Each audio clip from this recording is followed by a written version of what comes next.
The digital clock glowed 4:35 a.m. in the darkness as Richard Hayes bolted upright in bed, his gray hair plastered to his forehead with sweat, his breath coming in ragged gasps. "Price, get that med kit over here. Sergeant Johnson is bleeding out." The shout tore from his throat before he was fully awake, echoing in the empty bedroom. Richard blinked, the nightmare images of sand and blood slowly fading as reality seeped back. His small bedroom in Springfield, Missouri came into focus. The familiar weight of silence and solitude settled back around his shoulders. His hand automatically reached for the other side of the bed, finding only cold sheets where Eleanor had slept for 47 years. 3 years a widower now. The pain of her absence had dulled from a stabbing agony to a persistent ache, like the old war wound in his left leg that never quite healed right. Speaking of which, Richard winced as he swung his legs over the side of the bed. The barometer was dropping. A storm was coming. His leg always knew. The eagle-shaped wall clock bearing the emblem of the 3rd Infantry Division ticked steadily in the silence. Too early to start the day properly, but too late to find sleep again. Richard reached for his wooden cane, propped against the nightstand. Getting old wasn't for the faint of heart. But then neither was war. The morning ritual began as it had every day since Eleanor passed. Richard moved with military precision, each action deliberate and measured. Shower precisely 5 minutes. Shave with careful strokes. Dress in pressed khaki pants and a button-down shirt, despite having nowhere particular to go. Force of habit from 40 years of military discipline. In the small kitchen, he prepared his coffee, black, no sugar, in a mug that read, "Army Strong." The morning light was just beginning to filter through the windows as he turned on the old radio, tuning it to the news. As he sipped his coffee, his eyes drifted to the small wooden cabinet in the corner of the living room. Inside, carefully folded, lay his dress uniform. On top of it rested a shadow box containing his medals, the Bronze Star, 2 Purple Hearts, and various campaign medals from his service. The radio announcer's voice faded into background noise as Richard's mind wandered back to 1991. Operation Desert Storm. The air thick with sand and the smell of diesel. The relentless sun beating down on them. The constant vigilance, knowing that death could come at any moment. Captain Richard Hayes had led a special rescue team into heavy combat zones to evacuate the wounded. The images remained vivid after all these years, the rhythmic thump of helicopter blades, the urgent shouts over the radio, the weight of a wounded comrade across his shoulders. The day that changed everything had begun like any other in that hellish place. His team had been dispatched to a field hospital under siege. What should have been a standard evacuation turned into a nightmare when their commanding officer took a sniper round to the chest. "Captain Hayes, colonel's down. What are the orders?" The panic in his lieutenant's voice had been palpable. Richard had found himself suddenly in command of not just his team, but the entire operation. 27 wounded soldiers and medical personnel trapped in a field hospital, enemy forces closing in. No air support available for at least 6 hours. The standard evacuation protocols wouldn't work. They'd be slaughtered if they tried. In that moment, something clicked in Richard's mind. A new approach, a tactical innovation born of desperation and necessity.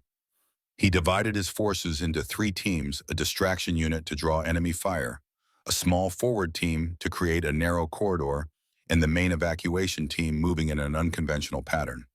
"We move like water, not like an army," he had told them. Unpredictable, adaptable, finding the path of least resistance. Against all odds, it worked. 27 wounded personnel evacuated, only 2 additional casualties. A miracle, they called it later. The Hayes method, they named it at West Point, where they still taught it to this day. Richard's reverie was broken by the thud of mail dropping through the slot in his front door. He rose with effort, retrieved the small stack of envelopes, bills mostly, and there at the bottom of the pile, a letter from Mercy General Hospital. He opened it with a sense of foreboding. His fingers trembled slightly as he scanned the contents. A 35% increase in his medication costs. Insurance would cover only a portion. The remainder would stretch his military pension beyond its limits. 40 years serving my country, he muttered to the empty room, and I can't even afford my heart medication. Richard's eyes drifted to the shadow box with his medals. The Purple Heart gleamed in the morning light. He'd heard that military medals, especially Purple Hearts, could fetch a decent sum from collectors. The thought of selling it made his stomach turn, but what choice did he have? Pride wouldn't keep him alive. He made his decision. The Purple Heart would have to go. The 1998 Ford F-150 pickup truck rumbled through the streets of Springfield, its navy blue paint faded and chipped in places. Richard Hayes sat behind the wheel back straight, despite the pain in his leg eyes alert, despite the weariness in his soul. The radio was tuned to the local station announcing an upcoming veterans parade in town. This Saturday, join us as we honor those who served our great nation, the announcer's voice proclaimed cheerfully. Richard wondered how many of those who would wave flags at the parade would recognize a veteran standing right next to them in a grocery store. Eagle Foods supermarket loomed ahead, its parking lot busy with Saturday morning shoppers. Richard carefully maneuvered his truck into the space near the entrance. Every movement was calculated to minimize the pain in his leg.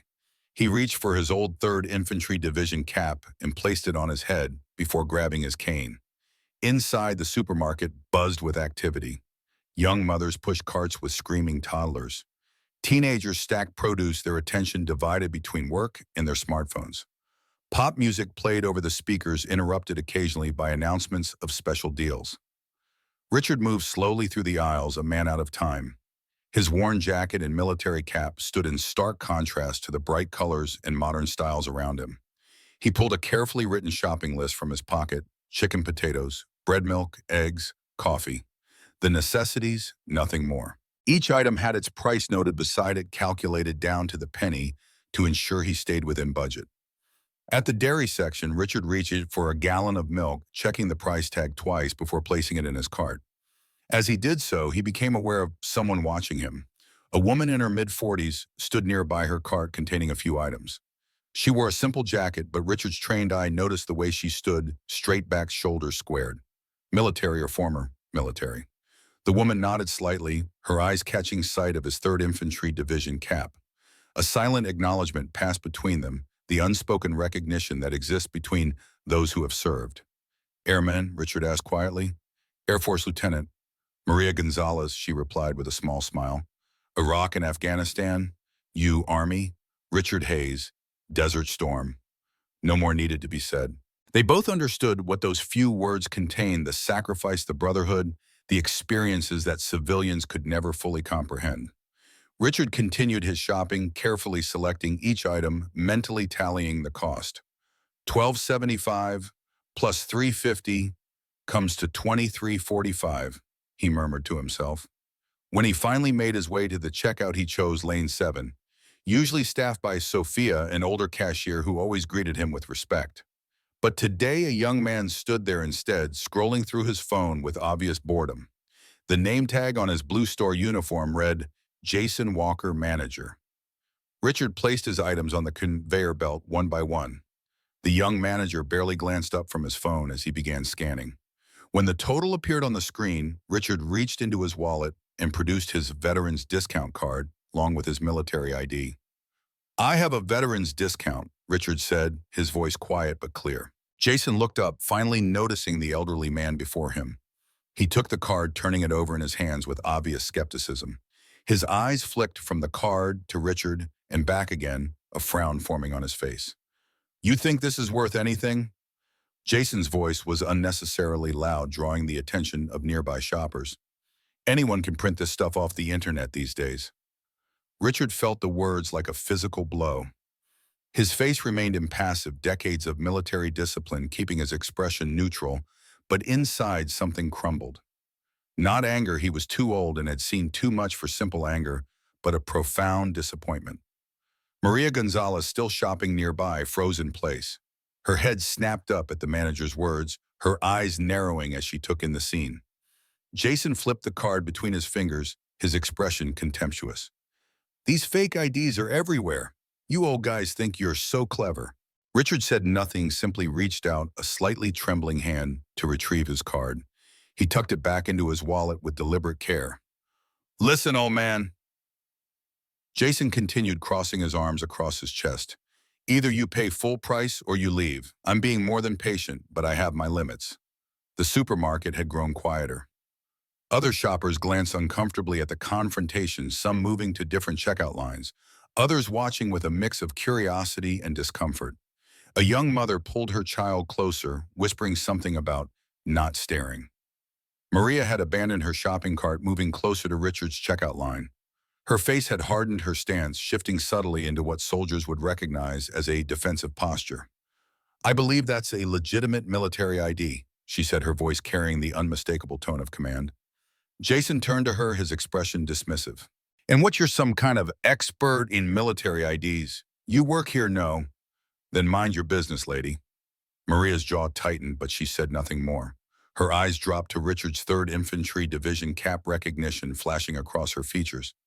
Richard slowly opened his wallet again and began counting out bills. They were all small denominations, ones and fives, carefully arranged in the order he'd acquired them. He counted them out loud, softly, methodically. 5, 10, 15, 20. Each bill was placed carefully on the counter. When he reached into his pocket for some change to make up the difference, Jason sighed dramatically, tapping his fingers on the counter in an exaggerated show of impatience. The entire scene played out under the uncomfortable gaze of everyone nearby. An elderly woman in line behind Richard shook her head, clearly troubled by what she was witnessing, but too hesitant to intervene. Richard finally finished counting out the exact amount. Jason snatched the money with a sharp motion, shoved the receipt into the bag, and pushed it toward Richard. "Next in line, please," he called out, already turning his attention to the next customer. Richard picked up his bag with as much dignity as he could muster. Each step away from the counter seemed heavier than the last, his back straight, despite the pain, his face composed, despite the humiliation. As he passed Maria, their eyes met briefly.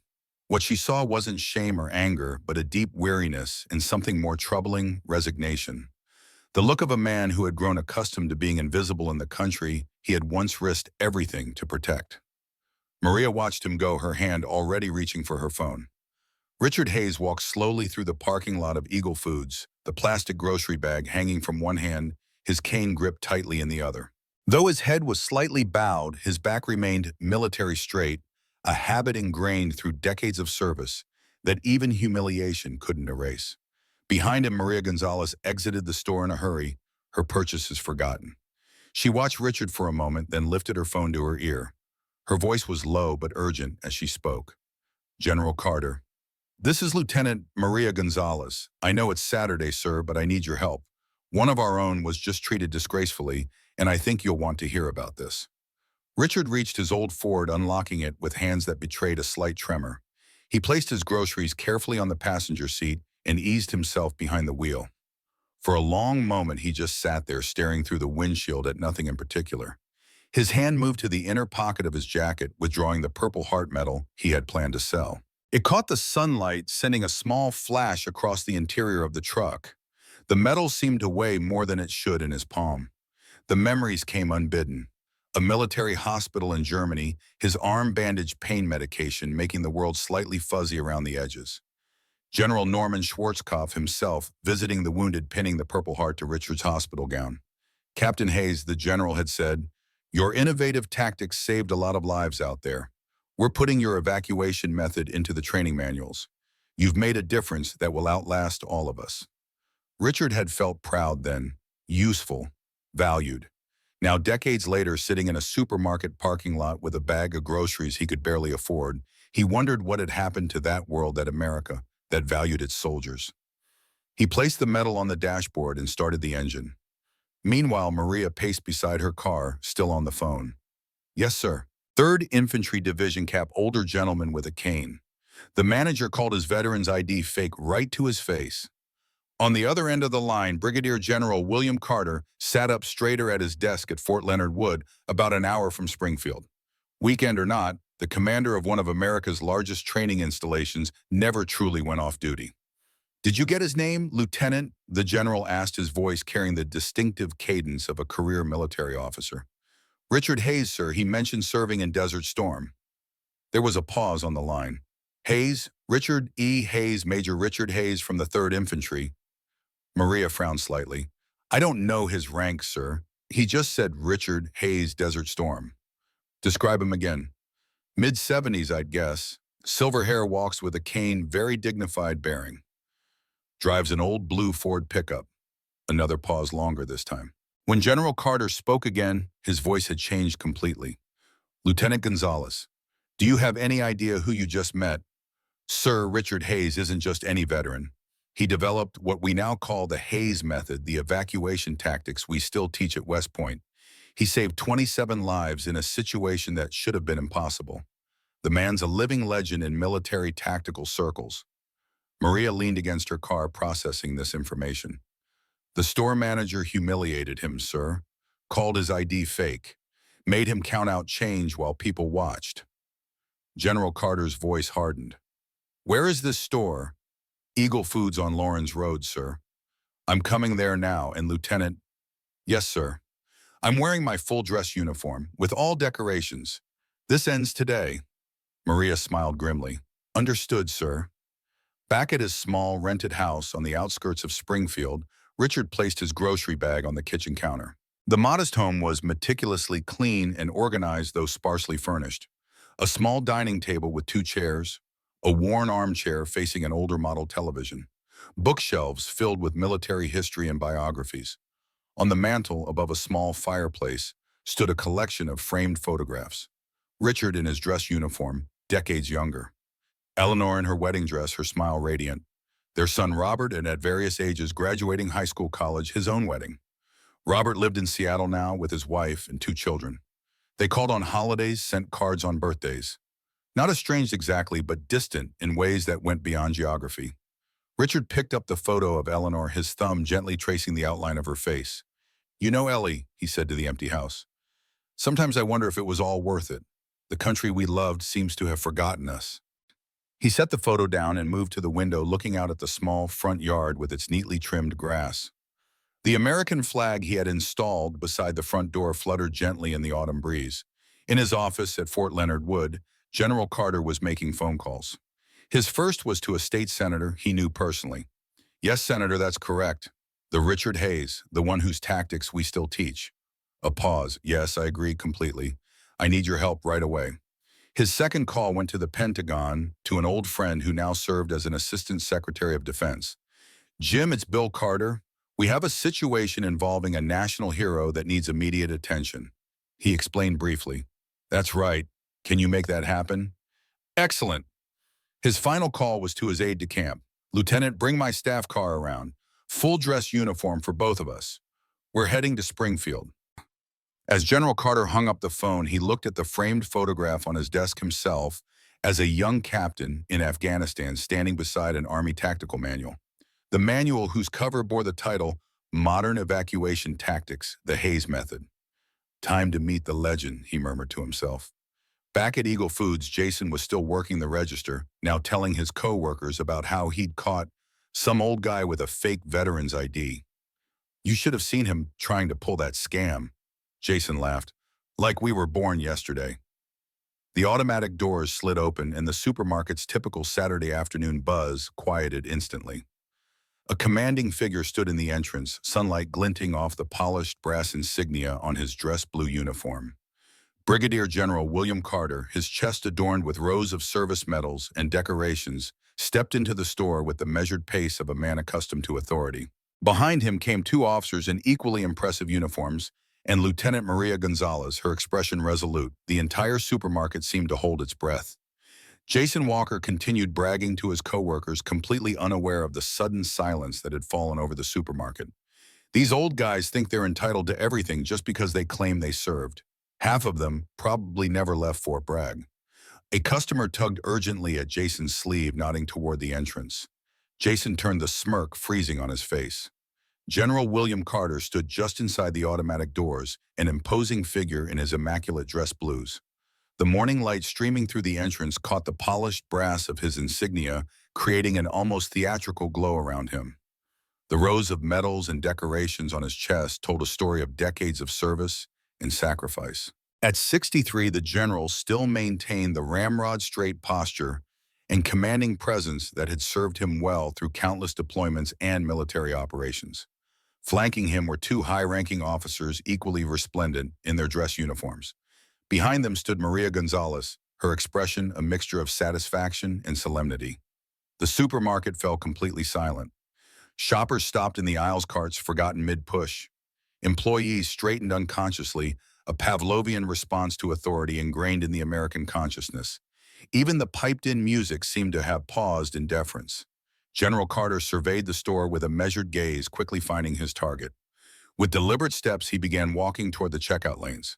His shoes, polished to a mirror shine, clicked against the floor in a steady rhythm. The sound echoed in the unnatural quiet. As the general approached, Jason's coworkers melted away suddenly, finding urgent business elsewhere. Jason himself remained frozen behind the register, his earlier bravado evaporating like morning mist. General Carter stopped directly in front of the checkout counter, his presence filling the space in a way that had nothing to do with physical size. "Are you the manager who refused a veteran's military ID this morning?" The general's voice wasn't particularly loud, but it carried throughout the store with unmistakable authority. Jason swallowed hard. I... There was an older gentleman with what appeared to be a suspicious identification card, sir. "We have protocols for—" "Your name is Jason Walker," General Carter interrupted, reading the name tag. "Yes, sir." "Mr. Walker, do you have any idea who you insulted today?" The question hung in the air. Several customers had pulled out their phones, sensing that something significant was unfolding. "I was just doing my job." Jason's voice had lost its earlier confidence. "We get people trying to use fake IDs for discounts all the time." General Carter's expression didn't change, but something in his eyes hardened. Major Richard Hayes is one of the greatest living heroes of the United States Army. The statement resonated through the store. Medal of Honor nominee, Bronze Star recipient, awarded the Purple Heart twice for wounds sustained in combat. A murmur ran through the gathered crowd. More phones appeared recording the confrontation. In February of 1991, during Operation Desert Storm, then Captain Hayes led a special rescue team into heavy combat to evacuate a field hospital under siege. General Carter continued, his voice taking on the cadence of a military historian. When his commanding officer was killed by enemy fire, Captain Hayes assumed command and developed an innovative tactical maneuver that saved 27 wounded soldiers and medical personnel. Jason's face had gone pale. Other employees had gathered at a safe distance, drawn by the commotion. Shoppers stood transfixed, grocery lists temporarily forgotten. The evacuation method Major Hayes created under fire with no preparation and limited resources was so effective that it's still taught at West Point Military Academy today. We call it the Hayes method. General Carter's gaze never left Jason's face. "And you had the audacity to call his military ID fake." The silence in the store was absolute. Even the usual beeps of scanners and rustle of shopping bags had ceased. The only sound was the soft whirring of phone cameras documenting every moment. An elderly man stepped forward from the crowd, his weathered face solemn. With visible effort, he straightened his hunched back and raised his right hand in a formal military salute directed at General Carter. "Sir, I served under Captain Hayes in Iraq," the man said, his voice cracking slightly with emotion. "Alpha Company, 3rd Battalion. He carried me out of that field hospital himself. I never knew his full name until today, been looking for him for 35 years to say thank you." General Carter returned the salute with precision. "At ease, soldier. We're going to make this right." A store executive had emerged from the back offices, alerted by staff to the unusual situation unfolding in his store. He approached cautiously, sensing the gravity of the moment. "General, I'm Howard Phillips, Regional Manager for Eagle Foods. May I ask what's happening here?" General Carter turned slightly. "Your employee publicly humiliated a decorated war hero this morning, calling his military ID fraudulent and forcing him to count out change while other customers watched. I'm here to correct that injustice." Phillips paled. "I assure you, sir, this does not represent Eagle Foods' policy or values. We have the utmost respect for our veterans." "Actions speak louder than words, Mr. Phillips," General Carter replied. "Where is Major Hayes now?" He directed this question to Maria. "He left about 40 minutes ago, sir. I believe he went home." General Carter nodded decisively. "Lieutenant Gonzalez knows the address.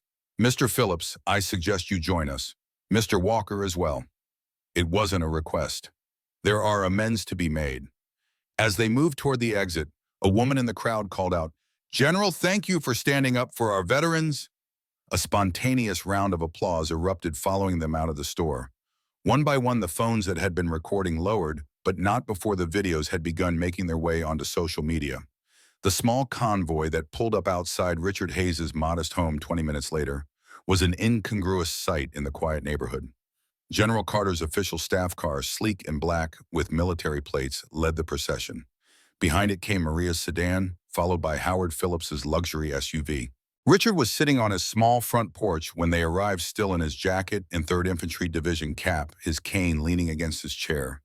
The Purple Heart medal rested in his palm. He had been contemplating the necessity of selling it, weighing his need for medication against the personal cost of parting with such a meaningful symbol of his service. He looked up at the sound of car doors closing, surprise registering on his weathered face. In all his years in this neighborhood, he'd never seen a military staff car pull up to his home. As General Carter strode up the short walkway, Richard's muscle memory took over. Despite the pain in his leg, he pushed himself to his feet and stood at attention, reflexively executing a sharp salute.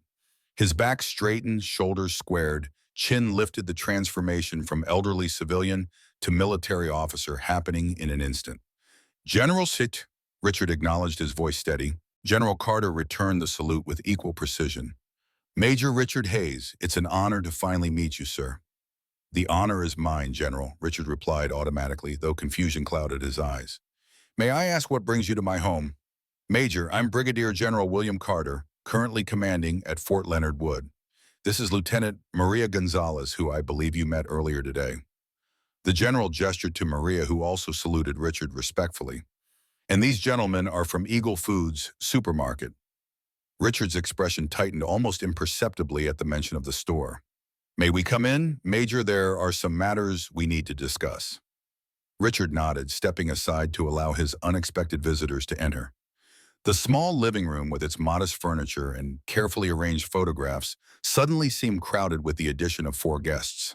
Richard gestured toward the couch and chairs, inviting them to sit, while he remained standing, despite the evident discomfort in his leg. Please, Major, sit down, General Carter said, noting the older man's discomfort.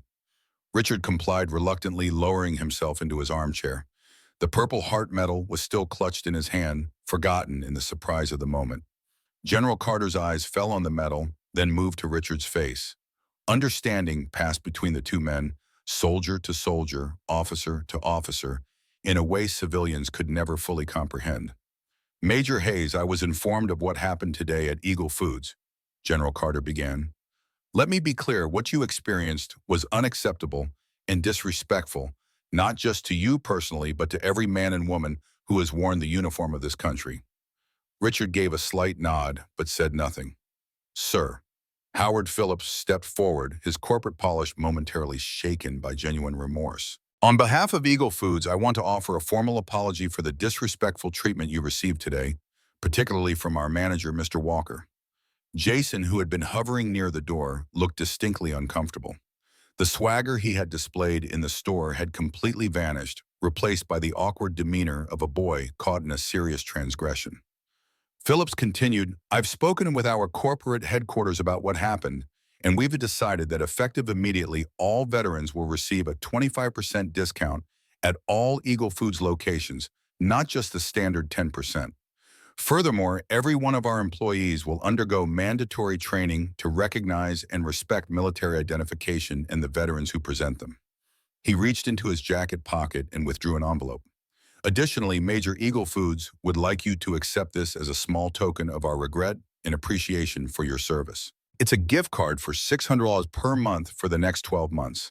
It's the least we can do. Richard looked at the envelope without taking it, a mixture of emotions crossing his face. Surprise, discomfort, and a touch of pride. I don't know what to say, he finally responded. This isn't necessary, Mr. Phillips. With all due respect, Major, it is necessary, Phillips insisted. What happened today was wrong, and we want to make it right. Jason stepped forward, then his earlier arrogance replaced by genuine contrition. Major Hayes, I owe you an apology. I was disrespectful and ignorant. He paused, seeming to struggle with his words. I didn't understand. Richard studied the young man, seeing beyond the surface to the underlying lack of understanding that had fueled the morning's confrontation. This wasn't just about one rude store manager. It was about a widening gap between those who served and the society they served. Do you have family in the military, son? Richard asked quietly. Jason shook his head, then stopped. Actually, my grandfather served in the Korean War. He never talks about it. I just... I never thought to ask him.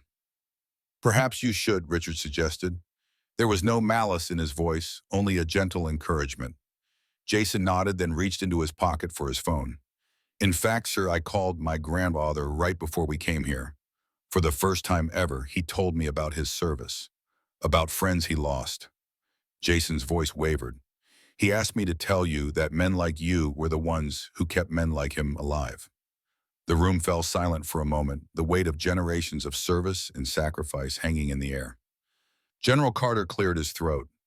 Major Hayes, there's something else you should know. Tomorrow afternoon at 3 Springfield City Hall, we'll be holding a ceremony in your honor. The mayor, military representatives, and members of the community will be there. Richard began shaking his head. General, I don't need ceremonies. I just want to live in peace. I understand that, sir, but sometimes peace comes through recognition. Carter's voice softened slightly. Your neighbors deserve to know they live next door to a man who helped shape the course of this country's military history. Your story needs to be told, not to glorify war, but to remind people what sacrifice, honor, and duty to others truly mean. Richard fell silent, his eyes wandering to the photographs on the mantel. Eleanor on their wedding day, his son Robert as a young boy proudly wearing his father's cap. The faces of comrades from the war, many of whom never came home. All right, he finally conceded, but I'm not doing this for me. I'm doing it for the ones who didn't make it back. They deserve to be remembered. As the conversation continued, no one noticed the silver sedan that pulled up outside. The knock at the door came as a surprise to everyone in the room. Richard rose with effort and made his way to the door. When he opened it, he froze, staring at the face of his son Robert, a face he hadn't seen in person for nearly 2 years. Dad. Robert Hayes stood on the porch looking somewhat shell-shocked. At 48, he had his father's height and bearing, but his mother's gentler features. I saw the news. There's a video going viral of a general in a supermarket talking about you. The realization that the morning's events had already spread far enough to reach Seattle momentarily stunned Richard. Robert, how did you get here so fast? I was actually in Kansas City for a conference. I drove straight here when I saw the video. Robert's eyes moved past his father to the gathered group inside the house. Dad, what's going on? Richard sat on his front porch as the afternoon sun began its descent toward the horizon. The chair beside his Eleanor's chair remained empty as always. In his hand, he once again held the Purple Heart medal he had considered selling just hours earlier. The events of the day had left him mentally exhausted in a way that physical exertion never had, even during his most demanding days in the service. The confrontation at the supermarket, the unexpected arrival of General Carter, the corporate apologies, it all seemed surreal, like watching someone else's life unfold. The sound of vehicles approaching pulled him from his thoughts. Through the wooden fence that bordered his small front yard, Richard saw an impressive convoy pulling up 2 Humvees and a black SUV. The official military presence seemed out of place on his quiet residential street. Richard watched as General Carter emerged from the SUV once again in his full-dress uniform. Maria Gonzalez exited one of the Humvees, and from the other stepped Jason Walker, looking distinctly uncomfortable in surroundings so different from his usual domain. Military instinct took over once more. Despite the throbbing pain in his leg, Richard stood and straightened his body, remembering postures and protocols that had been ingrained over decades of service. As General Carter approached, Richard saluted crisply. Major Richard Hayes, General Carter returned the salute with equal formality. It's truly an honor to meet you, sir. I'm Brigadier General William Carter. Your evacuation tactics saved my team in Afghanistan in 2003. The simple statement hit Richard with unexpected force. His tactical innovations had continued to save lives long after his own service had ended. It was a legacy he hadn't fully appreciated until this moment. General, the honor is mine, Richard replied, gesturing toward the house. Please come in. As the group moved inside, Jason lingered behind his earlier confidence, completely evaporated. He glanced around at Richard's modest home, the small, well-kept yard, the American flag mounted beside the door, the simple furnishings visible through the window. Slowly, the reality of the man he had humiliated was sinking in. This wasn't just a random elderly customer. This was a living piece of military history. Inside, Richard offered seats to his guests, moving with the careful precision of someone accustomed to managing chronic pain. General Carter noticed the slight wince as Richard lowered himself into his armchair, the Purple Heart medal still in his hand. Major, General Carter began, his eyes falling on the medal. We know about the incident at the supermarket, and we're aware of your financial situation. Richard's grip on the medal tightened almost imperceptibly. Don't sell it, Major, Carter said softly. We have better solutions. Richard looked up sharply. How did you know? Military intelligence never fully retires, sir, Carter replied with a small smile. And neither do the networks of people who care about our veterans. Maria spoke up from her position near the window. Major Hayes, after what happened this morning, I made some calls. The video of General Carter at Eagle Foods has gone viral, over 2 million views already. People are asking how they can help. I don't need charity, Richard said firmly, the pride that had carried him through combat zones and decades of civilian life evident in his tone. It's not charity, sir, Maria replied. It's recognition of what's rightfully yours. General Carter nodded. Major, the VA has reassessed your case. You qualify for an enhanced medical benefits package that will cover your heart medication completely. The paperwork is being expedited as we speak. Richard sat very still, processing this information. After years of navigating bureaucratic mazes and receiving denials for enhanced benefits, this sudden reversal seemed almost too convenient. Because of the viral video, he asked, a note of skepticism in his voice. Because it's what you earned, General Carter corrected. The attention simply expedited a review that should have happened years ago. As they spoke, Richard's mind drifted back to that pivotal day in Iraq, the field hospital under siege, the impossible decision he faced when his commanding officer fell, the moment of clarity when the evacuation strategy came to him, a radical departure from established protocols born of desperate circumstances. They had moved in unconventional patterns, using diversionary tactics, splitting into smaller, more agile units. Like water, not like an army, he had told them. 27 lives saved. A turning point in military evacuation doctrine. And afterward, the cost, the physical wounds that earned him the Purple Heart, and the invisible ones that no medal could recognize. The nightmares, the hypervigilance that never quite faded, the struggle to reintegrate into civilian life. Richard was pulled from his reverie when Jason stepped forward, clearly summoning his courage. Major Hayes, I want to apologize for how I treated you this morning.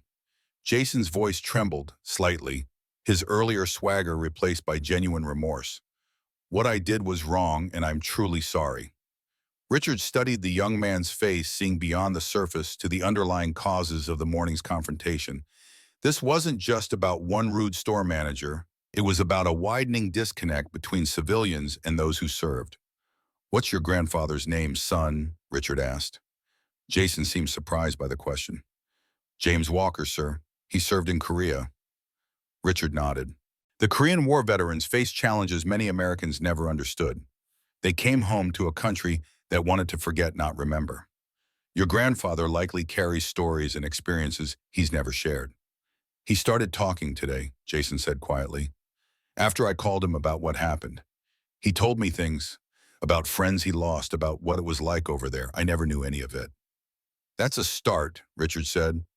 Listening is the first step to understanding. General Carter watched this exchange with approval. Major Hayes, this is exactly why the ceremony tomorrow is important. Not for your sake, perhaps, but for the sake of young men like Jason here. For the community that needs to understand what service and sacrifice truly mean. Richard considered this for a long moment, his eyes drifting to the photographs on his mantle. Eleanor would have encouraged him to accept the recognition, not for his own glory, but for the example it might set. For the bridges it might build between generations. General, he finally said, there's something else you should know. My son Robert is here. He drove in from Kansas City after seeing the video. He's at a hotel downtown coming back for dinner. That's excellent news, Carter replied. Family should be part of tomorrow's ceremony. We haven't been close, Richard admitted. Not since his mother passed. This situation, it's bringing up a lot of things we've left unsaid. General Carter nodded in understanding. Major, I have one more piece of news. I received a call from the Department of Defense while we were en route. Secretary Matthews wants to meet you personally. They're considering naming a new tactical training facility at Fort Benning after you. Richard sat back, momentarily overwhelmed. The day's events were snowballing beyond anything he could have anticipated. From humiliation at a supermarket checkout to potential national recognition, the whiplash was almost too much to process. "Thieves like this, it doesn't happen to ordinary soldiers," he said quietly. "You were never ordinary, Major," General Carter replied. "Your innovations saved countless lives.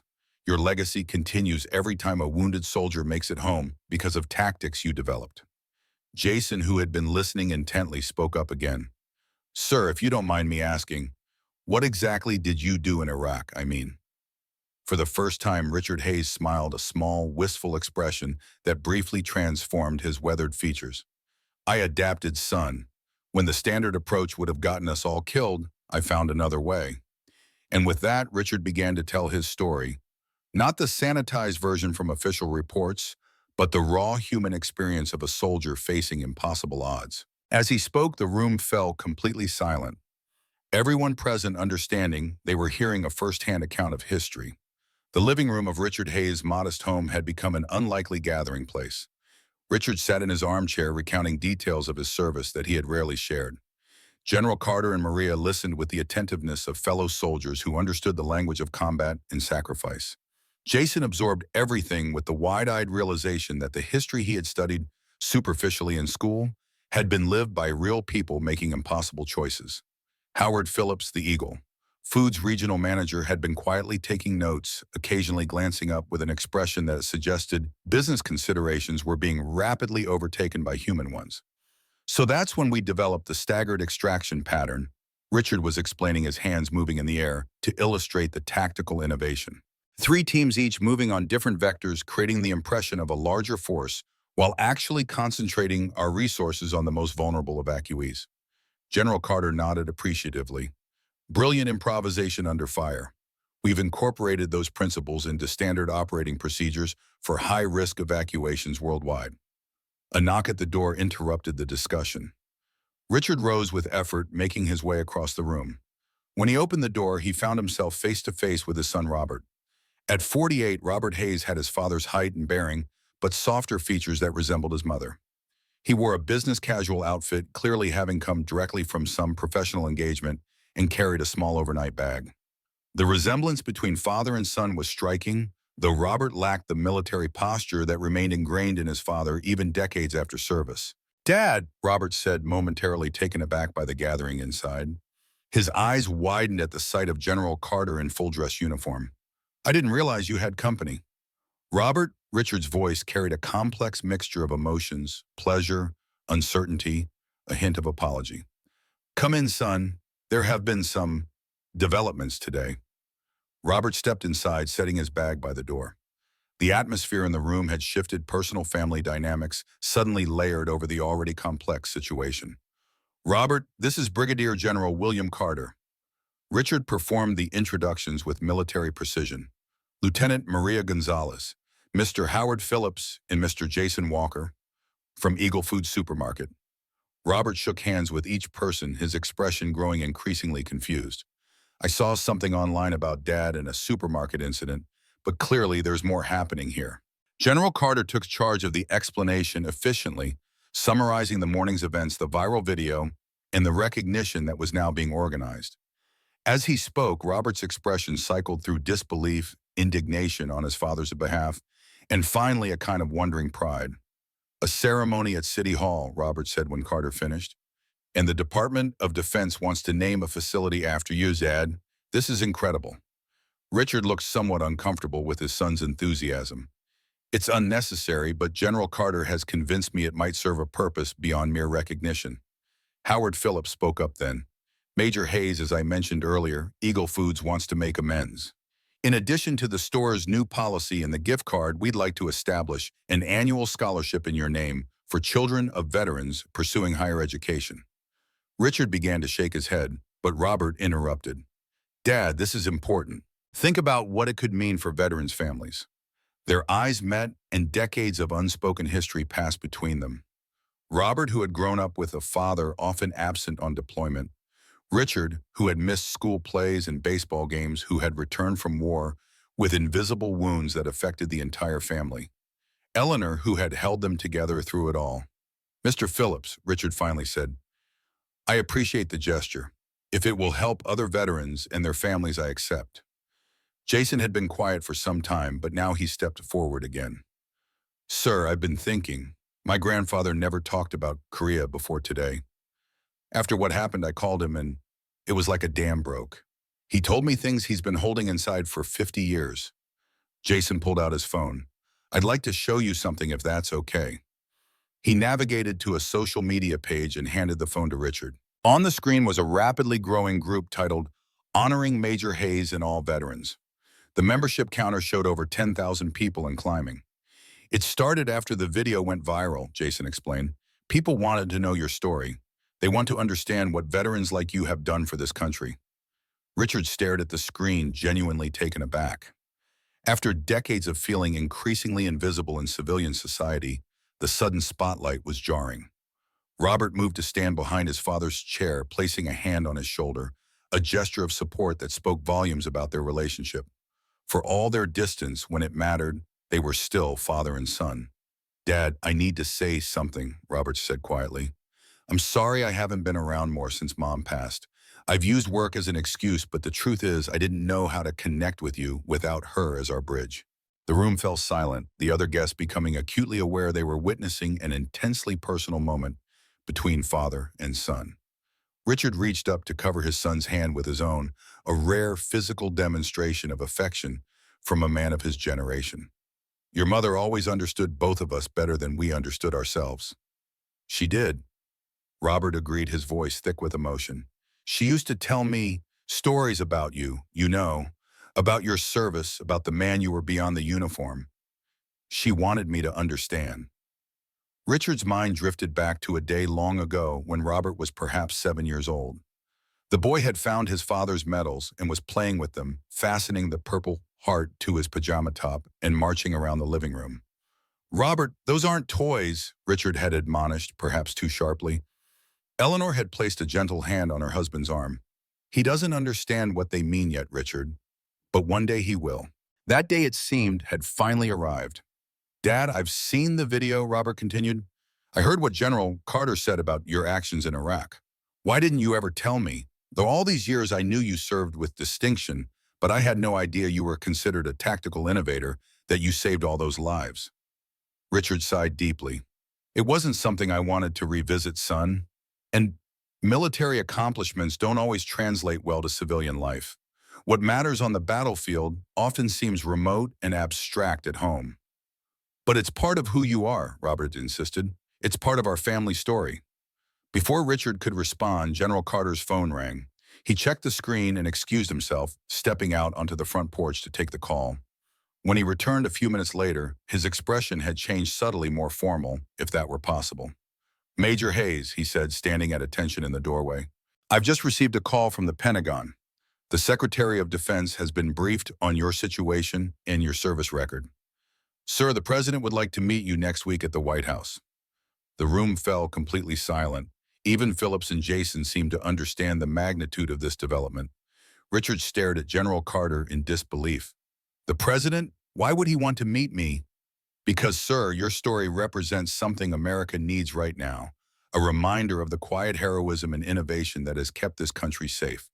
The President specifically mentioned the timing is significant with Veterans Day approaching. Robert's hand tightened on his father's shoulder. Dad, this is extraordinary. Richard seemed momentarily overwhelmed, a lifetime of stoic military bearing, briefly cracking to reveal the emotions beneath. I never sought recognition, he said quietly. I was just doing my duty like thousands of others. Sometimes, Major General Carter replied gently. One story can represent many. Your experience can help bridge the growing gap between those who serve and the civilian population they protect.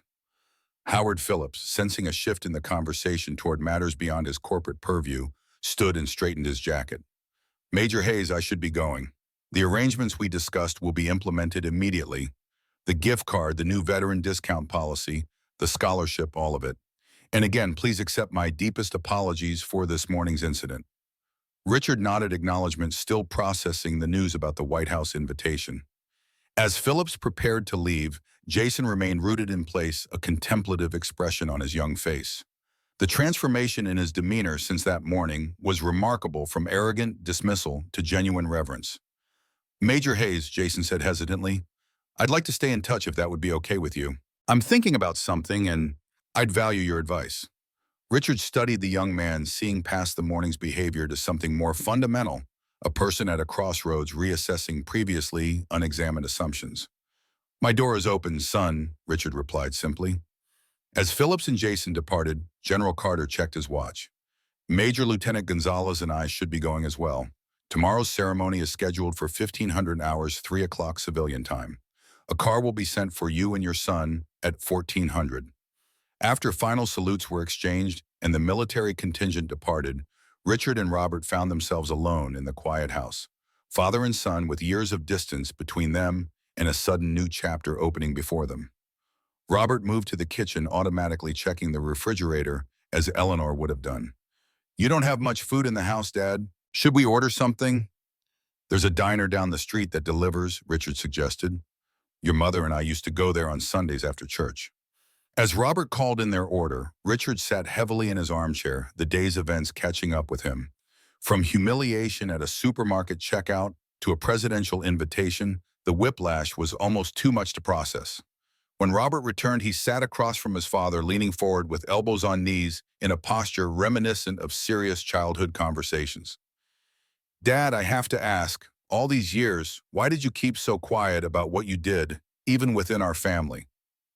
Richard was silent for a long moment, gathering thoughts that had never before been articulated. "When I came home from Iraq, I wanted to leave the war behind me. Your mother helped me understand that wasn't entirely possible. The experiences change you, become part of you. But I didn't want to be defined solely by those few days in the desert, by decisions made under the most extreme circumstances." He paused, looking at the photographs on the mantel. "And there were men who didn't come home, Robert. Men who sacrificed everything. It never felt right to seek recognition when they gave so much more." Robert nodded slowly. "I think I understand, but Dad, sharing your story isn't about personal glory. It's about helping civilians like me, like Jason, understand what service really means. Maybe it's even about helping other veterans feel less alone in their experiences." Richard considered his son's words, seeing the wisdom in them.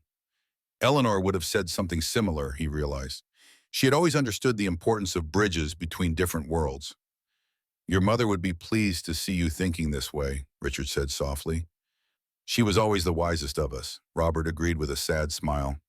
"Dad, I've been thinking. I'm due for a career change anyway. Seattle is beautiful, but what would you think if I looked for opportunities closer to Springfield? Maybe within driving distance." Richard looked up sharply, surprised by the suggestion. "You'd consider moving back to Missouri? What about your job? Your friends?" "Remote work is more common now, and my company has an office in St. Louis. As for friends," Robert shrugged. "The older I get, the more I realize family matters most. I've missed too many years already, Dad. I don't want to miss anymore." Before Richard could respond, there was another knock at the door. Robert rose to answer it, returning with their dinner in paper bags emblazoned with Molly's Diner in cheerful red script. As they set out the simple meal on the small dining hall, Richard found himself experiencing something he hadn't felt in years, a sense of possibility. The world that had been slowly shrinking around him since Eleanor's death was suddenly expanding again, offering new paths and connections. They ate in companionable silence for a few minutes before Robert spoke again. "So the White House, huh, Mom? Would have loved to see that." Richard smiled, a genuine expression that briefly erased years from his weathered face. "She would have insisted on buying a new dress, even though she looked beautiful in anything." "She did," Robert agreed. "Hey, do you still have your dress uniform? Will it fit for tomorrow's ceremony?" "In the closet, cleaned and pressed. Eleanor insisted I maintain it properly, just in case," she always said. Richard shook his head in wonder. Somehow she always knew things I didn't. As they continued their meal, the conversation flowed more easily than it had in years, the artificial distance between them gradually dissolving in the face of shared memories and new possibilities. Their dinner was interrupted by yet another knock at the door. Richard frowned. He rarely received visitors, and today had brought more people to his doorstep than the previous 6 months combined. Robert answered the door and returned with a surprised expression. "Dad, it's General Carter again. He says there's urgent news." General Carter entered, still in his dress uniform, though looking slightly less formal than earlier. "Major Hayes, I apologize for the interruption, but I've just received a call from Washington that couldn't wait until tomorrow." Richard straightened in his chair, military bearing automatically reasserting itself. "What is it, General?" "Sir, the Secretary of Defense has expedited a review of your service record and medical benefits. Effective immediately, you've been approved for the comprehensive health care package usually reserved for senior officers. All your medications will be fully covered, and they're scheduling surgery for your leg injury, a procedure that wasn't available when you were first wounded, but could significantly reduce your chronic pain." Richard sat very still, absorbing this information. After years of fighting bureaucracy for basic coverage, this reversal seemed almost miraculous. "Additionally," Carter continued, "the Pentagon is sending a representative to tomorrow's ceremony, and the White House visit has been confirmed for next Wednesday. You'll be flown to Washington on a military transport." Robert looked at his father with undisguised amazement. "Dad, this is incredible." Richard nodded slowly, still processing the rapid developments. "General, I appreciate everything you're doing, but may I ask why now? Why all this attention suddenly?" General Carter's expression softened slightly. "Major Hayes, sometimes the right story at the right moment captures the public imagination. Your encounter with Mr. Walker this morning and the subsequent revelation of your service record has resonated with people across the country. In a time of division, your story reminds Americans of the values we share across generations and political divides." He paused, choosing his next words carefully. "And frankly, sir, the timing with Veterans Day approaching makes this a priority for the administration.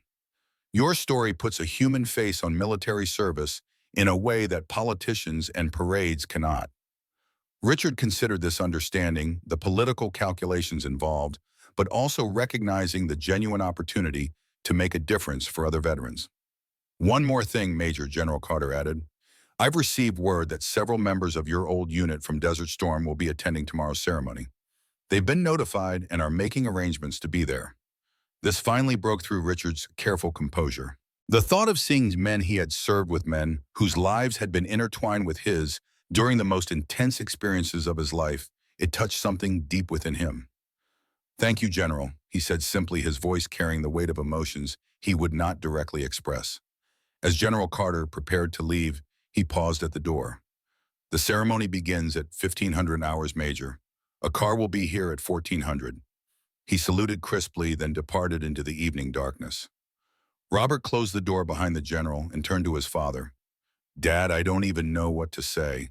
This morning you were shopping for groceries you could barely afford, and now the president wants to meet you." Richard shook his head slowly, still somewhat dazed by the day's events. "Life has a strange way of changing course when you least expect it, son." "Mom would say it's the universe correcting itself," Robert suggested with a small smile. "She would," Richard agreed. He rose slowly from his chair, moving to the window to look out at the night sky. The stars were just becoming visible as darkness fell. "You know, your mother always believed that recognition comes when it's meant to, not when we seek it." Robert joined his father at the window. She was right about a lot of things. Father and son stood side by side, looking out at the same stars but seeing them with different eyes, one who had navigated by them in foreign deserts, the other who had wished on them as a child, waiting for his father to come home. "Tomorrow's going to be quite a day," Robert said quietly. "Indeed it is," Richard agreed. "Indeed it is." The Springfield Convention Center gleamed under the autumn sun, its glass facade reflecting the golden leaves that swirled across the parking lot.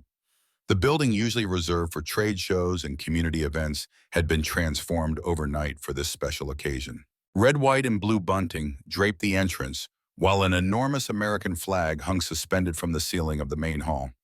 By noon, 3 hours before the scheduled ceremony, people had already begun to gather.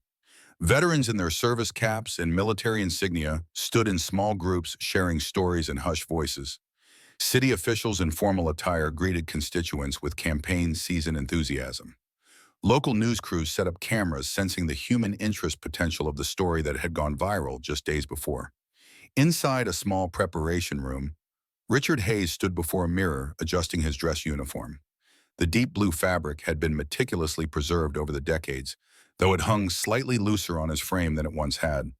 The rows of medals and ribbons across his chest told a story of service and sacrifice that few civilians could fully comprehend. Richard's fingers moved carefully over each decoration, ensuring they were properly aligned. The Bronze Star for Valor, two Purple Hearts for wounds sustained in combat, campaign medals from his deployments.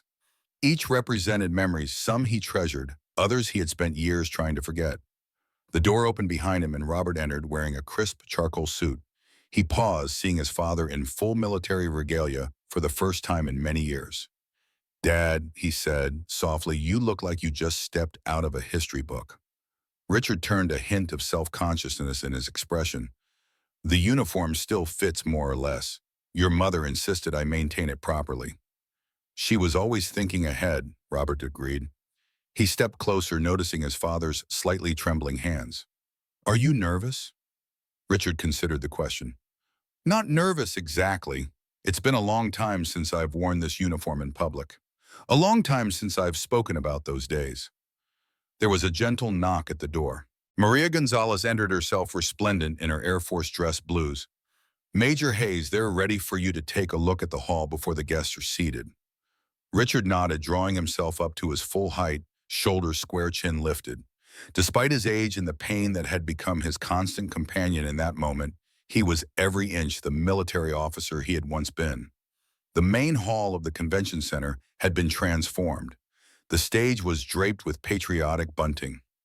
A podium bearing the seal of the city of Springfield stood center stage, flanked by the American flag and the flag of Missouri. Chairs had been arranged for dignitaries, with General Carter's already marked. What took Richard's breath away, however, were the photographs.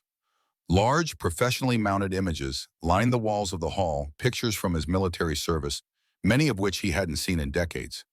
Richard as a young officer, Richard with his unit in Desert Storm, Richard receiving his Bronze Star. "Where did they find these?" he asked, his voice barely above a whisper.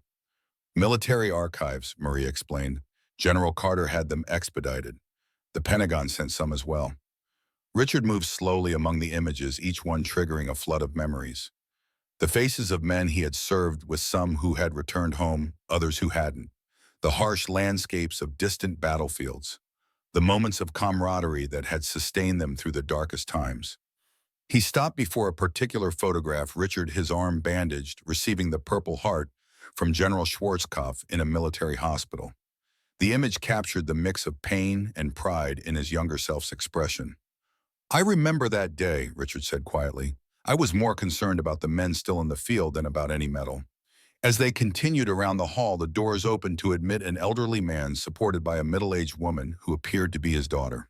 The man wore a Korean War veteran's cap, his weathered face breaking into a smile when he spotted Richard. "James Walker," the man introduced himself, extending a hand that bore the tremors of age. "Jason's grandfather. I had to come thank you myself." Richard clasped the offered hand warmly. "Mr. Walker, no thanks are necessary. I understand you served in Korea." "2nd Infantry Division," Walker confirmed. "Different war, same sacrifices." He glanced around at the photographs. "They're doing right by you today. About time someone did." Before Richard could respond, there was a commotion at the entrance.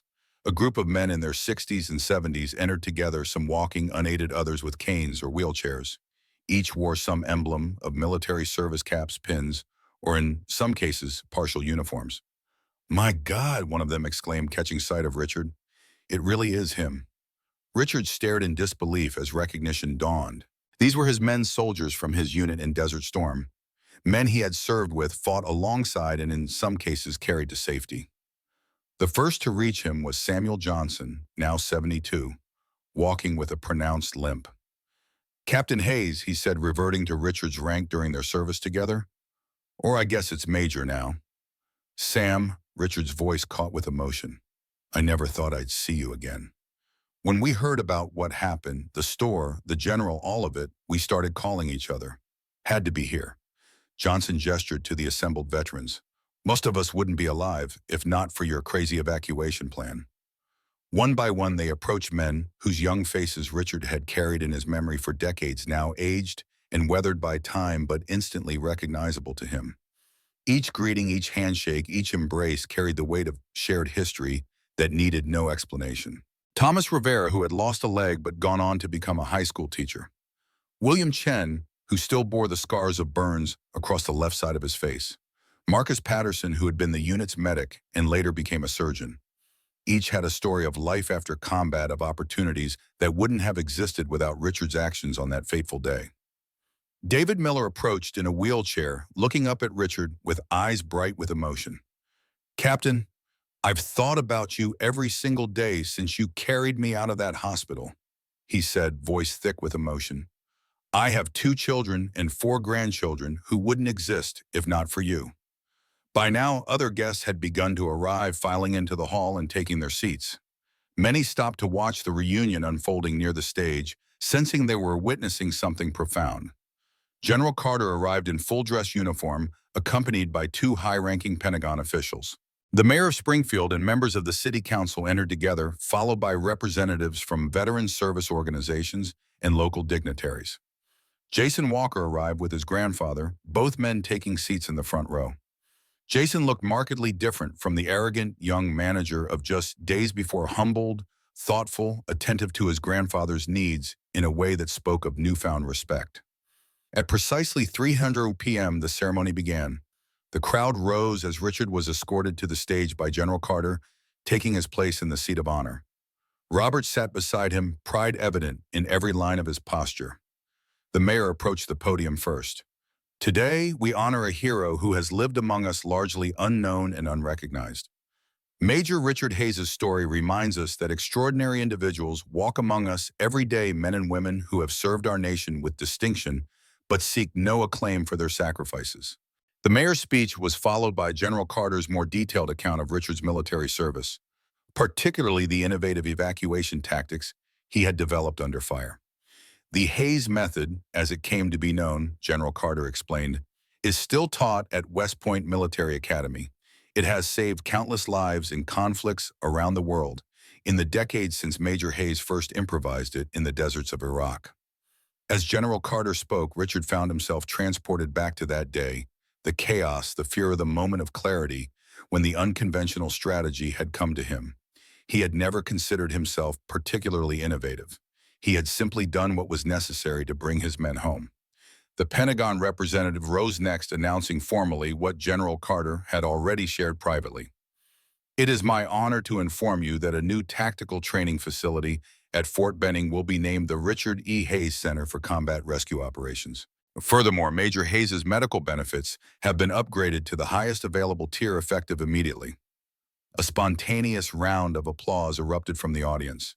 Richard noticed several veterans nodding in approval, understanding better than most the significance of comprehensive medical coverage after years of fighting bureaucratic battles. When the applause subsided, the mayor returned to the podium. "Major Hayes, on behalf of the city of Springfield, it is my honor to present you with the key to our city."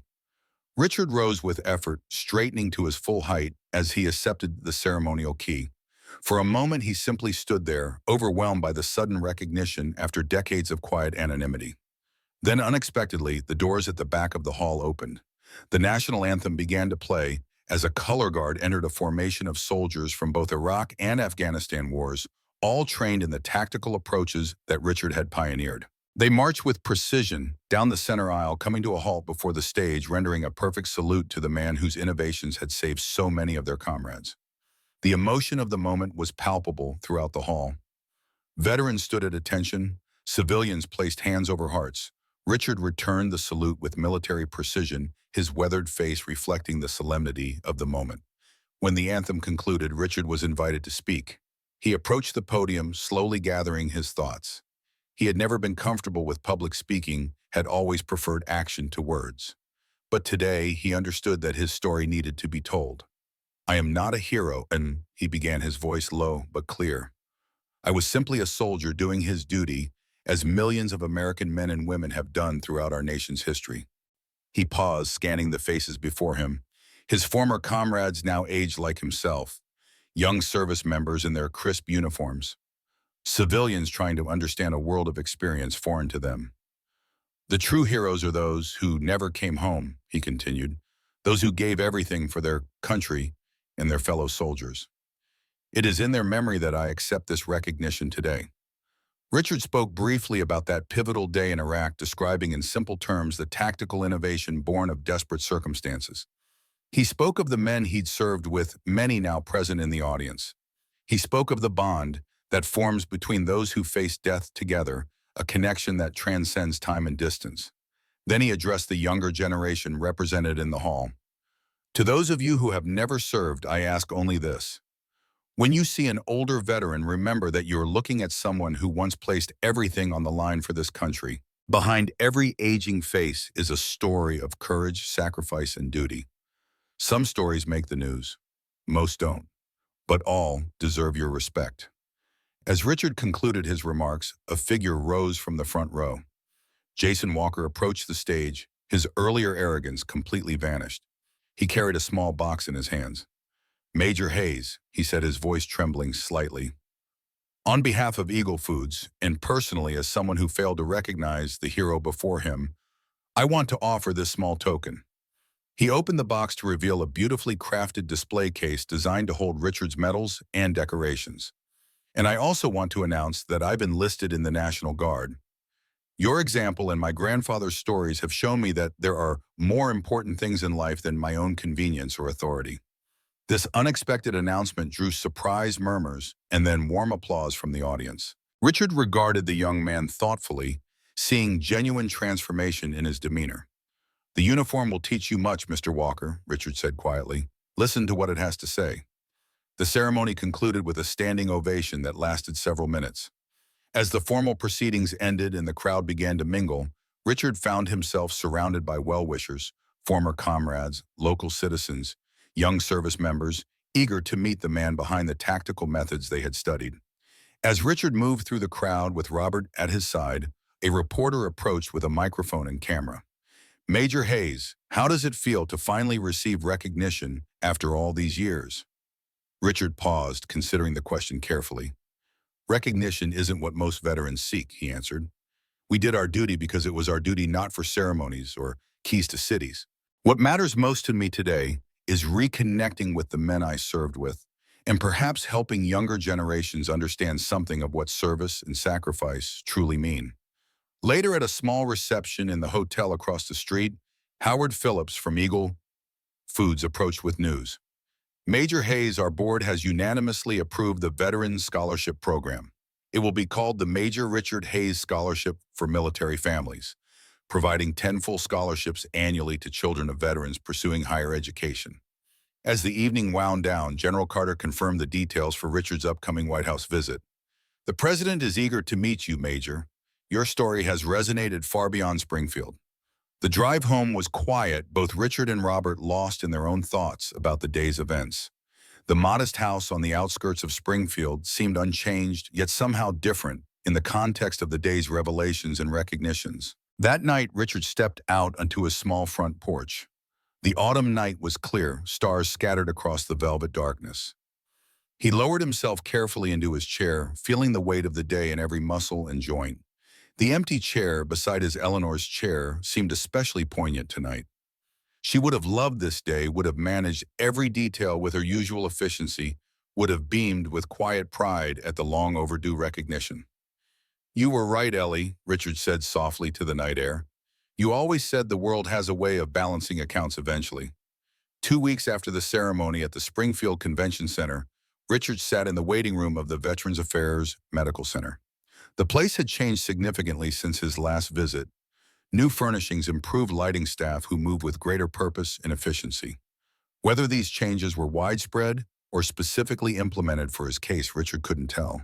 He wore civilian clothes today, pressed khaki pants and a button-down shirt, but his military bearing remained evident in his posture and attentiveness. The Purple Heart he had nearly sold now rested in the display case Jason Walker had presented, prominently displayed on the mantel at home. The door opened and Dr. Sarah Chen entered, carrying a tablet and a thick file. Major Hayes, thank you for your patience. I've reviewed your complete medical history, including the recent comprehensive assessment. She sat in the chair across from him, her manner both professional and compassionate. After evaluation, you have been approved for our special care program. All medication costs will be fully covered going forward. And more importantly, we can proceed with surgery for your leg injury. Richard absorbed this information with measured optimism. After decades of managing chronic pain with limited treatment options, the possibility of improvement seemed almost too good to hope for. The procedure wasn't available when you were first wounded, Dr. Chen continued. It involves microsurgery to repair nerve damage and reduce pressure on the affected areas. Success rates are quite high, especially for patients in good overall health like yourself. And recovery time, Richard asked practically. 4 to 6 weeks of limited mobility followed by physical therapy. By 6 months post-surgery, most patients report a 70 to 80% reduction in chronic pain, some even higher. The numbers hung in the air, a quantifiable measure of potential relief after years of constant discomfort. Richard thought of all the activities pain had gradually taken from him: long walks with Eleanor, playing with his grandchildren without limitation, even simple pleasures like gardening or standing for extended periods. When could this happen, he asked. We've expedited your case. We could schedule for next month after your White House visit. Richard nodded thoughtfully. I'd like to proceed, doctor. I've lived with this long enough. As they discussed details of pre-surgical preparation, Richard's thoughts drifted to the remarkable changes of the past 2 weeks. The ceremony had sparked renewed interest in veteran issues throughout the community. Local businesses had followed Eagle Foods' lead in offering substantial veteran discounts. The story had spread beyond Springfield, featured in national news segments about overlooked heroes and the civilian-military divide. Most meaningful to Richard had been the reconnection with his former unit members. Several had extended their stays in Springfield, gathering daily at a local diner to share meals and memories. After decades of carrying private burdens, the opportunity to speak freely with men who shared those experiences had been unexpectedly healing. One more thing, Major, Dr. Chen said as their consultation concluded. Springfield Central High School has requested that you speak to their history students about the Gulf War. As their teacher explained firsthand, accounts bring history alive in ways textbooks cannot. Richard hesitated. Public speaking had never been his strength, and discussing his wartime experiences with teenagers seemed daunting. Yet something in him had shifted, a recognition that his story belonged not just to him, but to a broader narrative of service and sacrifice that needed preservation. I'll do it, he decided. Those kids deserve to understand what came before them. The following week, Richard stood before a classroom of high school juniors and seniors. Their faces reflected the typical teenage mix of curiosity, skepticism, and occasional boredom. Yet as he began to speak, describing the realities of service in straightforward terms, the atmosphere changed. Phones were lowered, eyes engaged. Questions emerged. Were you scared? Asked a girl in the front row, her directness cutting through formality. Every day, Richard answered honestly. Fear keeps soldiers alert. The key is not letting it paralyze you. How did you come up with your evacuation strategy? Inquired a serious-looking boy who had been taking notes throughout. Richard explained the moment of clarity amidst chaos, the mental mapping of terrain and resources, the intuitive understanding of human psychology under fire. He described the weight of command, knowing that lives depended on his decisions, without glorifying or sanitizing the reality of combat. As the class ended, several students lingered, asking for more details, sharing stories of grandparents who had served. One girl mentioned her ambition to attend West Point. Richard found himself offering advice, encouragement, perspective he hadn't realized he possessed. Walking to Robert's car afterward, Richard felt strangely energized despite the physical exertion. Those kids asked better questions than most adults, he remarked. You connected with them, Dad, Robert observed. You spoke about difficult realities without talking down to them. They responded to that respect. Later that day, Richard received an unexpected phone call. Major Hayes. This is Jason Walker. I've started my National Guard training, and I wanted to thank you. For what exactly? Richard asked. For showing me there's more to life than managing a grocery store, Jason replied. I'm beginning to understand what my grandfather never put into words, the sense of purpose that comes with service. It's not an easy path, Richard cautioned. The worthwhile ones rarely are, sir, Jason responded, echoing military wisdom he was already absorbing. I understand now why people feel pride in the uniform. It's not about the medals or recognition, it's about being part of something larger than yourself. As the days passed, Eagle Foods implemented its promised changes. The 25% veteran discount became corporate policy. Employee training now included specific modules on military ID recognition and respectful interaction with veterans. The scholarship program began accepting its first applications. Robert, true to his word, secured a position in his company's St. Louis office. He spent weekends in Springfield, helping Richard prepare for both the upcoming surgery and the White House visit. Father and son worked together to sort through decades of military memorabilia, selecting items that told the most meaningful story. "Dad, look at this," Robert said one afternoon, holding up a faded photograph he had found in an old album.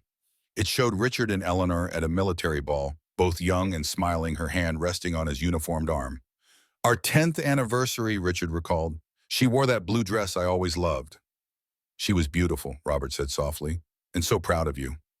"She carried as much of the burden as I did," Richard replied. "Military spouses always do." The White House visit approached, bringing both anticipation and apprehension.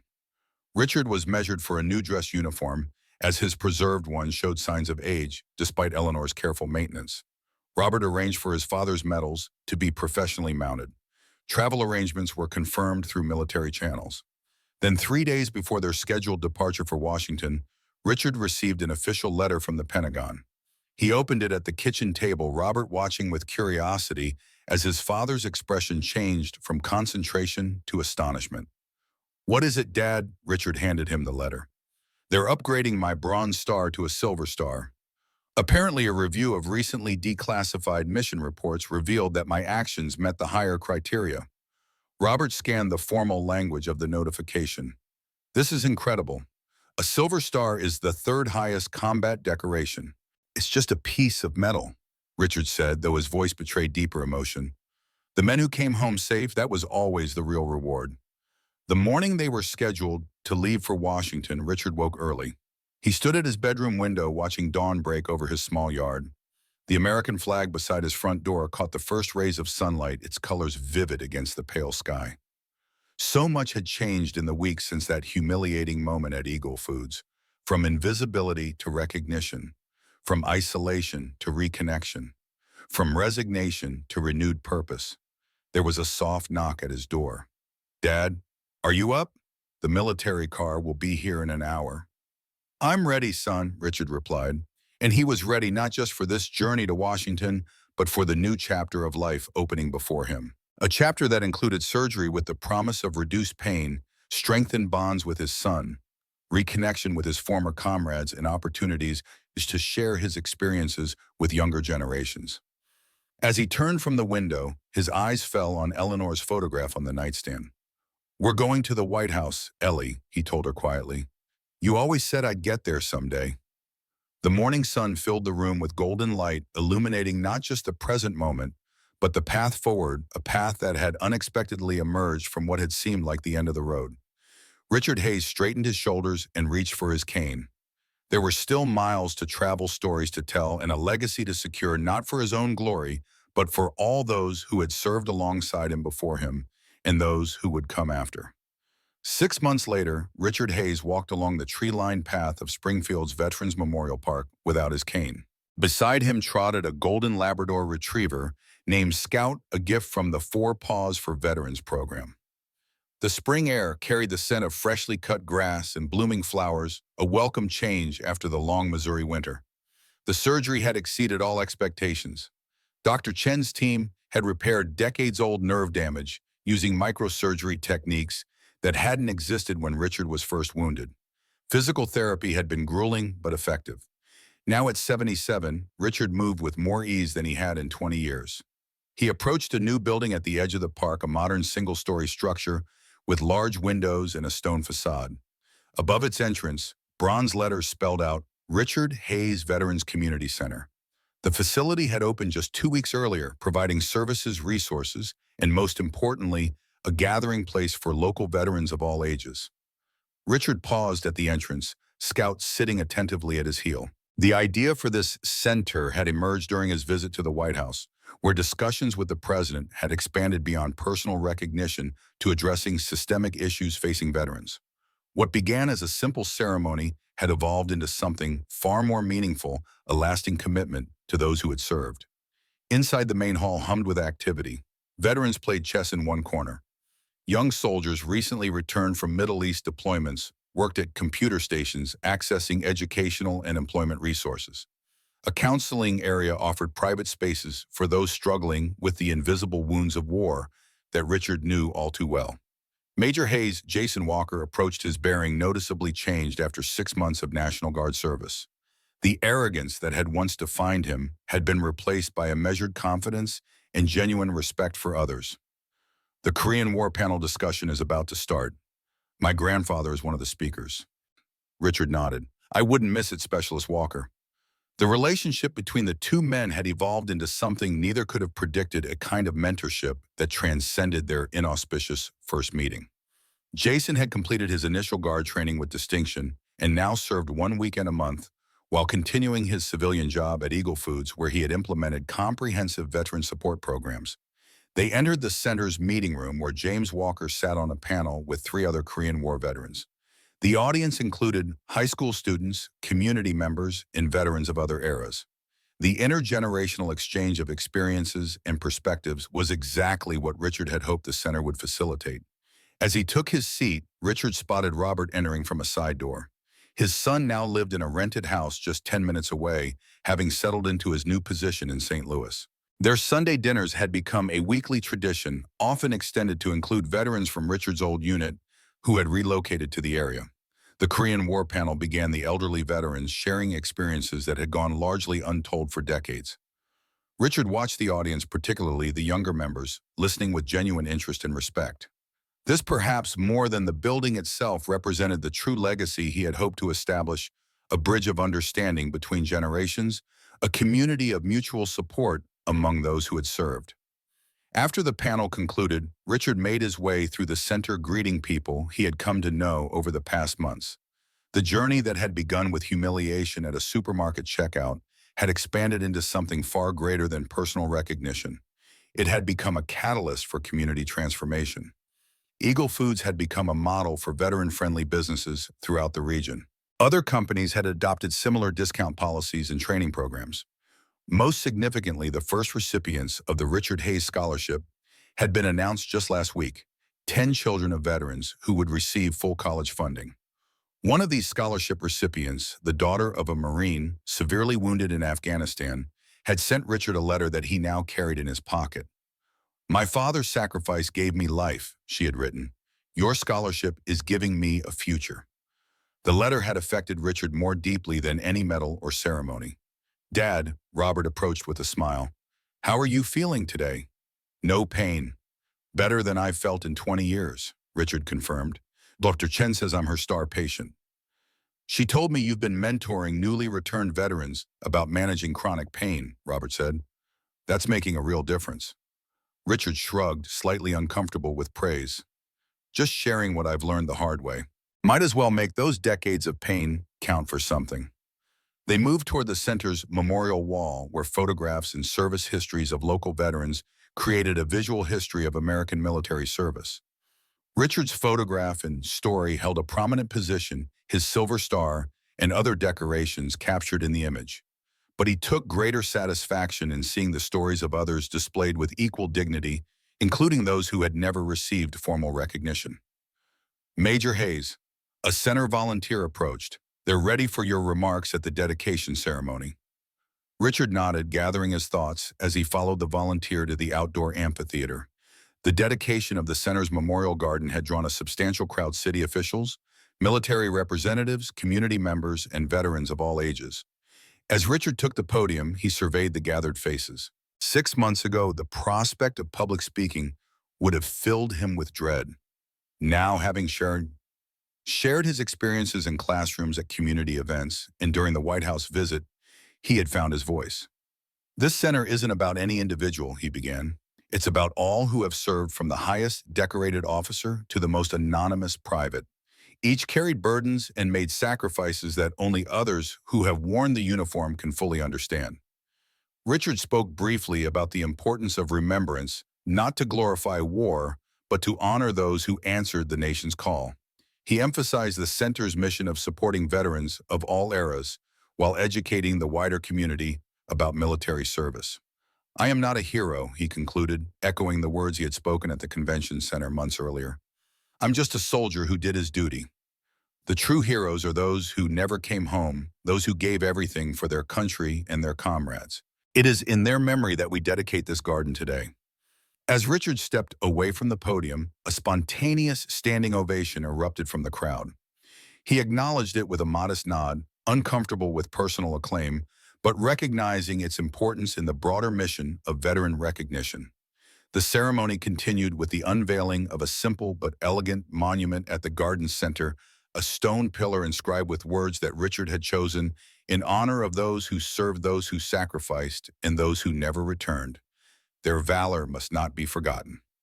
As the crowd dispersed after the ceremony, a young woman approached Richard, her eyes bright with determination. "Major Hayes, I'm Jennifer Lawson. My father received your scholarship." Richard smiled warmly. "I got your letter, Jennifer. It meant a great deal to me." "I wanted to tell you in person," she said. "I've decided to apply to West Point.